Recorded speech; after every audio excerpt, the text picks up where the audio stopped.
What's going on, everybody? Patrick Quick here again with my conclusion video for today's adventure. I was out there for like 2.5 hours and I wanted to do an up-close look of what I found. So I'm going to start with the soft plastics because in here I've got all the other stuff kind of soaking, the toothbrush to give it a little bit of a clean, and we're going to take a look at it after I get it cleaned up a bit. So soft plastic wise, there was this worm here that I lost the weight on. It's just like a 1/0 EMG hook. I'm going to take some fine sandpaper to that, clean it up, and it should be fine. The tip looks like it's still got that sharp point on there, so if I get all this little bit of rust off there, it'll work just fine. This is going in the trash. That's not usable. This was that purple worm that was hanging in the tree. The snell on it still right here. Still going to be able to be used and work. And then we have this wide gap. I don't know if that's a 2 or 3, but this is basically brand new. And there was this weird little creature bait that I've never seen before. Wrecking ball on the end there, on everything really. It's just like this pink with pink flake in there. I've never seen these, so if you know where these come from, let me know. And then the last one was that beaver style bait, or creature bait. I'm going to get the hook out of it. They used a very small, like normal hook on here. I will be able to salvage this to use it. But there it is. I took the appendages off the sides there and just gave it the 2 little kickers right here. I can still use it. I'm going to rig it up on an EWG. It's got a little bit of a rip here from when I just took that hook out, but I can just pop that off and I'll still be able to use this bait for what it's worth to try my luck on the bottom. And because I got this little worm weight from that weird little pink creature, I'll be able to use this with this and the pink creature and go and try them out. So let me get some paper towels here ready, and we're going to start cleaning off some of this stuff here.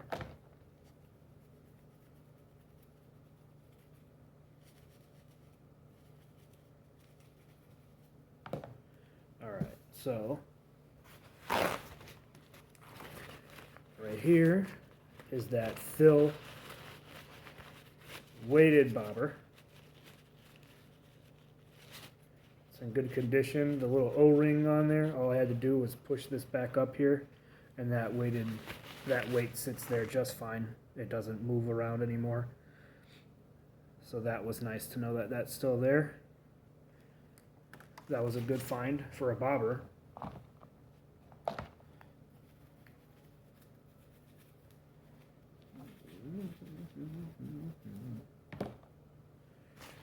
Next up we have one of these little round bobbers. Get that guy cleaned off there. Yeah, still in good condition. A little bit of bubbles in there. No rust on it. It's got sun damage, so it was sitting out there for a little while, but probably not too long because there's no rust on it at all. Not even from the rain or nothing. So, very cool. I know they're not the coolest thing that I found, but it's still cool to get stuff that's still functional and working. Clean up another one here.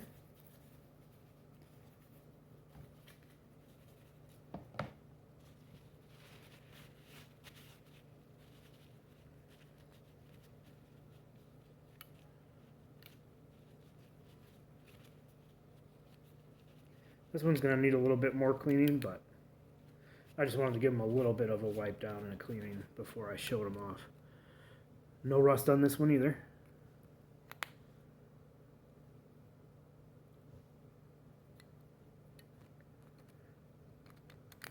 spring's fine. Another little bobber there. They all do seem like a little bit off though, or maybe that's just how they're supposed to be, like with the spring. Like they don't sit flat up and down. They're kind of like kicked off to the side there. But they still work. That's what matters. This little one's really dirty.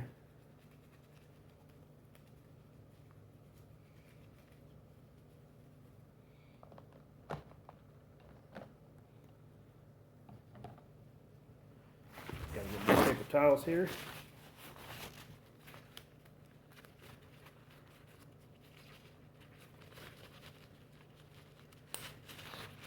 That's that little shorty. No rust on here either. Everything's functional.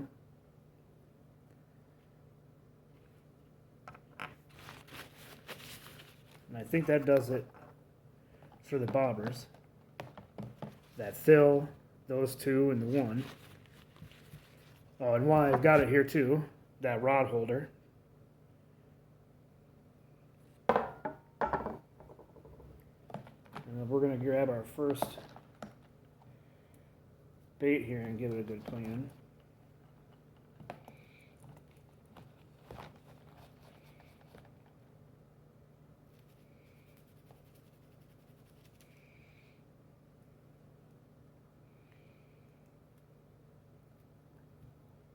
I guess I could put this in front of me a bit.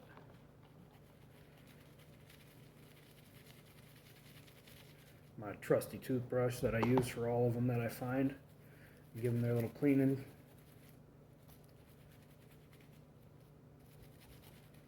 Ooh, don't you stab me. This skirt. I don't know what that, like, is it like this rubbery, thicker skirt material here? It really was dirty.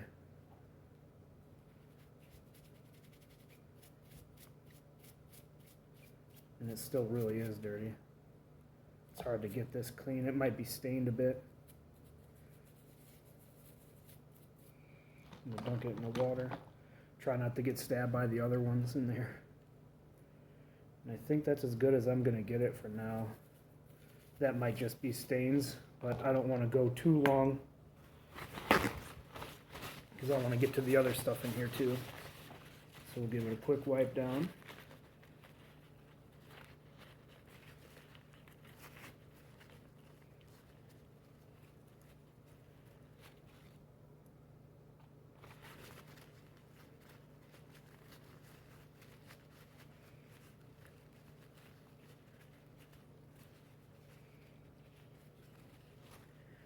There's that hula popper, or popper.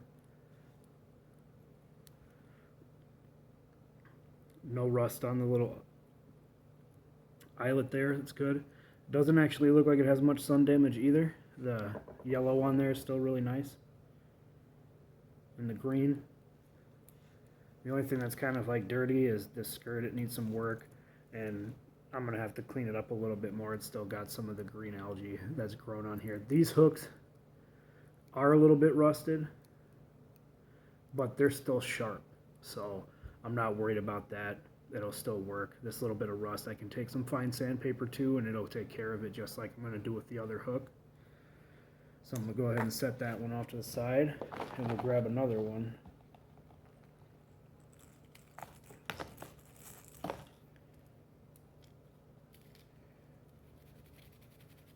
This is a good one.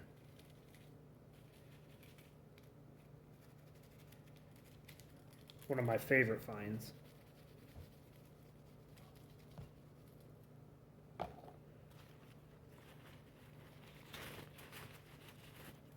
And this, I can see it right on the bill here. It says Rapala or Rapala, however you pronounce it.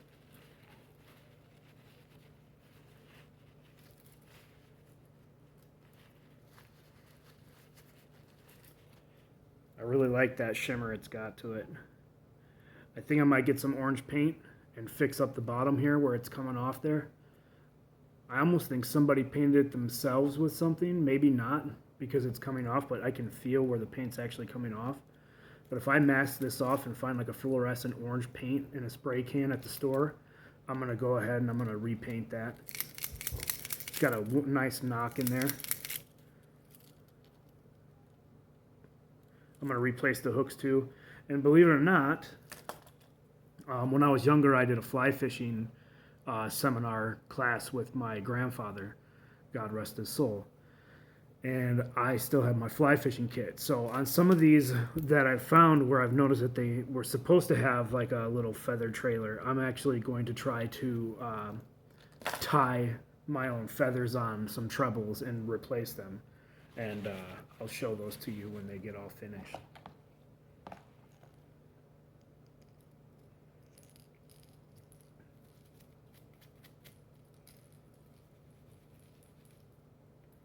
This is another one of those where I would fix the treble hook with another skirt trailer.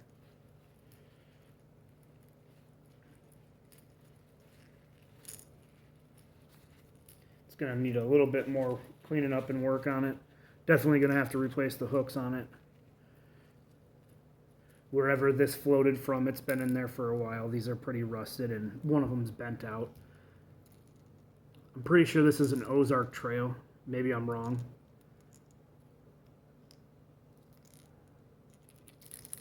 Nice little BB in there. It's not too tinny, not too high pitched, but it's got that a little bit of a rattle in there.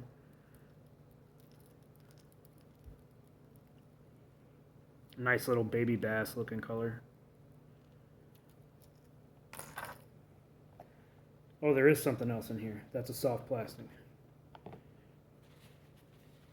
And I actually didn't put it on a video either because I was stepping on it when I found that beaver tail down at the spillway. And it's a Schmilly swim bait. It's got a little bit of a hole right here, but if I pinch that off and put it on a swimming jig head, I mean the paddle's still in good condition. The body of it's in still good condition. There's nothing really... it's very, very thick and durable, so I'll be able to use it again, no problem. But yeah, this little white swim bait, I was stepping on it. Now to some of my favorite ones, or the two.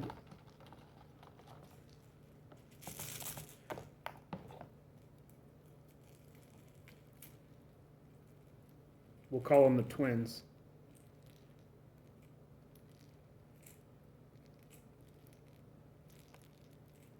They'll come off of here. There we go. I'm going to do this one first, since I had seen it first.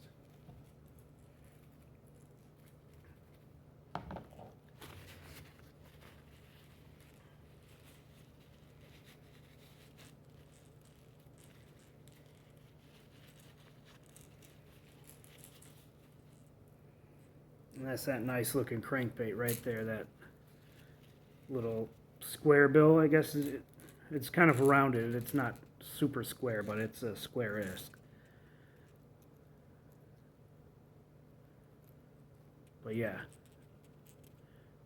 this guy right here, super cool find. Really high tinny rattle. It's always super cool to find the hard lures though, because I know how expensive they are and I know how much it sucks to lose them. So when I find them, I'm always kind of like, you know, really super excited about it because of the fact that I've lost some. I know how much they cost, and to find some to replace that. And then I tend to use these over some of my more expensive ones when I go fishing, just because of the fact I found them already. So if I lose them, I'm not going to be upset because I'm not wasting my own money. I think somebody replaced the hooks on here. There's a bigger one here, a smaller one here. And I'm not sure what these guys are called or where this is from. If you know what this is, I mean, it almost looks like an Ozark trail, but I've never seen this type in the store with like this curved body. So if it is an Ozark trail and you're watching this, let me know. because I would really like to know what brand this is, because there's nothing on the square bill here, and there's nothing on the body anywhere either. So if you know what this cool looking dude is, let me know.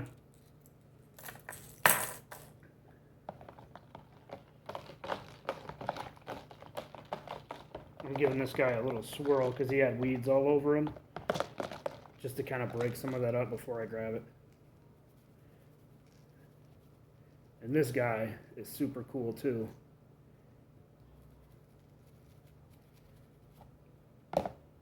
Really excited when I saw this one. And it was, as you see in my little video parts, they were literally side by side, and I just happened to look over when I had turned the camera off instead of looking over, because I was trying to move on so I didn't take up too much time, because I didn't want to record for 2.5 hours while I did the whole entire hunt. I wanted to show you guys just like the main things. I might have to put some super glue on the top of here because there's like a split and I don't really want it to come apart. So I may put a little bit of super glue on there and put a black permanent marker over it just to cover that up. But this guy, loud knock with the little tin in there. It says something here on the side.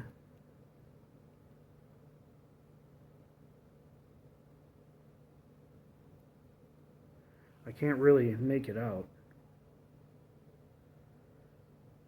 I almost want to say it says Moors or Mers.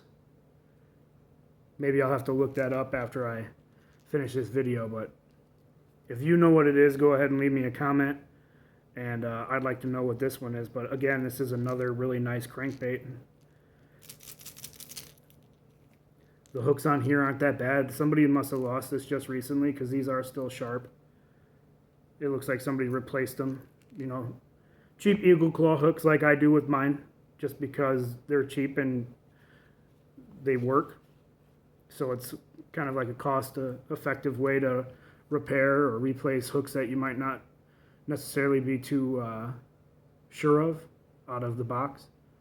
Would I like to put mustad hooks on these? Yeah, all day long.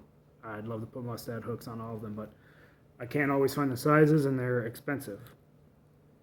But yeah, really cool coloration with that shad looking kind of pattern, that silver and black, the little spot right here that's red to be like, hey, I'm a bleeding hurt fish, come and get me, come and eat me. So very cool.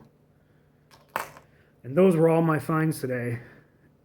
For 2.5 hours of being out there and walking along, I'd say that it was worth the money if you're looking at it in a retail sense, for free. Also, it was worth going out there and enjoying the day because it was 60 degrees and we haven't had that. You know, the weather's been crazy around here. We had a really warm week and then it got super, super cold again. So just to be able to be out, breathe some fresh air in, you know, walk the trails and have fun. And this type of day makes that kind of a day so much better. So I appreciate you watching this. If you like it, give me a thumbs up, hit the subscribe button, the bell notification, leave me some comments. I appreciate everybody along this journey with me. You're going to be able to see Operation Wilbur parts 1 through this video. And I hope you enjoyed all of them. Otherwise, if you didn't watch them and you watched this, just know that you can see me find those out there in the little clips that I'm going to be putting in that's in the playlist. So thanks for tuning in, and I'll catch you guys another time. And ladies.